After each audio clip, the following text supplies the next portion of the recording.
மகளிர் காவல் நிலையத்துல போய் புகார் கொடுத்தாலுமே வந்து அவங்க குடும்பத்துல இருக்கக்கூடிய பெண்கள் தான் சரியில்லை அப்படின்னு சொல்லி அவங்க முன்னாடியே வந்து பாத்தீங்கன்னா அவங்கள கேஸை திசை திருப்பி வீட்டுக்கு அனுப்பிச்சிடுறாங்க. திரும்பியும் வந்து ஒரு 4, 5 மணி நேரம் கழிச்சு வந்து பொண்ணை காணோம்னு சொல்லி வந்து கம்ப்ளைண்ட் கொடுத்தாலுமே வந்து அத வந்து அசால்ட்டா மாத்தி மாத்தி என்கொயரி பண்ணி, அப்புறமா வந்து பாத்தீங்கன்னா கம்ப்ளைண்ட்ட மாத்தி மாத்தி எழுதுறது. ஸோ இந்த மாதிரியான விஷயங்கள் எல்லாமே வந்து அந்த மகளிர் காவல் நிலையத்திலே நடந்திருக்கக்கூடிய அந்த பெண் ஆபீசர வந்து எனக்கு தெரிஞ்சு பாத்தீங்கன்னா டிஸ்மிஸ் தான் பண்ணணும்.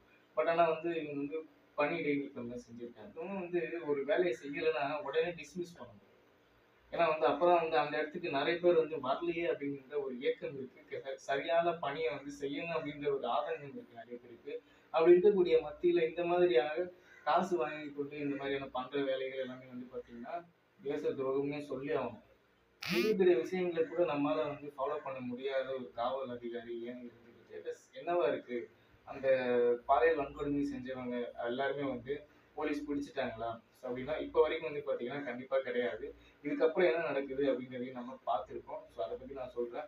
ஆக்சுவலா வந்து இந்த பொண்ணு வந்து பாத்தீங்கன்னா காலையில மலம் கழிக்கிறதுக்காக வந்து வெளியில போயிருக்காங்க. ஏன்னா வந்து வீட்ல வந்து பாத்தீங்கன்னா நவீன கழிப்பிட வசதி கிடையாது. ஸோ அதனால வெளிய போயிட்டு வர்றதுதான் இவங்களோட வழக்கமா இருந்துச்சு. அப்படி போகும்போது வெளியில பாத்தீங்கன்னா பாலியல் வன்கொடுமை செஞ்சு கடத்தியிருக்காங்க. கடத்தி திரும்பியும் வந்து அதே இடத்துல வந்து கொன்னுட்டு வந்து போட்டிருக்காங்க. அந்த ஏரியா பக்கத்துல இருக்கக்கூடிய லொகேஷன் பாத்தீங்கன்னா அந்த வட இந்தியன்ஸ் மக்கள் எல்லாமே வந்து அந்த இடத்துல இருந்திருக்காங்க.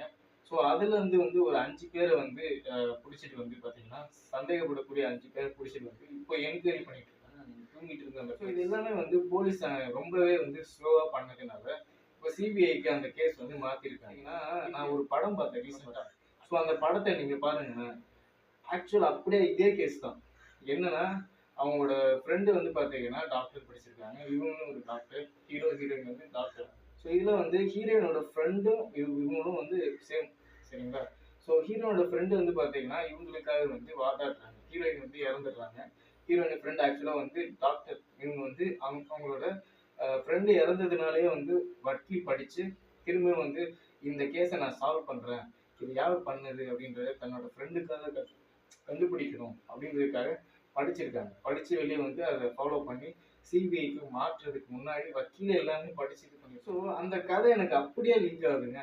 இது எல்லாமே வந்து நாட்டில் நடக்கிறதுனால தான் படங்கள் எல்லாமே வருது. ஸோ நீங்க போய் அதை பாருங்க. பார்த்துட்டு நம்ம கமெண்ட்ல சொல்லுங்க. ஸ்டேட்டஸ் வந்து கண்டிப்பா நான் சொல்லுவேன். இது ஸ்டேட்டஸ் வந்து பாசிட்டிவா தான் இருக்கணும். கண்டிப்பா பிடிக்கும். போலீஸ் பிடிக்கலனாலும் சிபிஐ கையிலாச்சு மாற்றணும். ஸோ இதுதான் மக்களோட வேண்டுகோள்.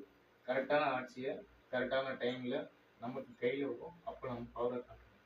ஸோ இதான் உங்களுக்கு தெரியப்படுத்தும்.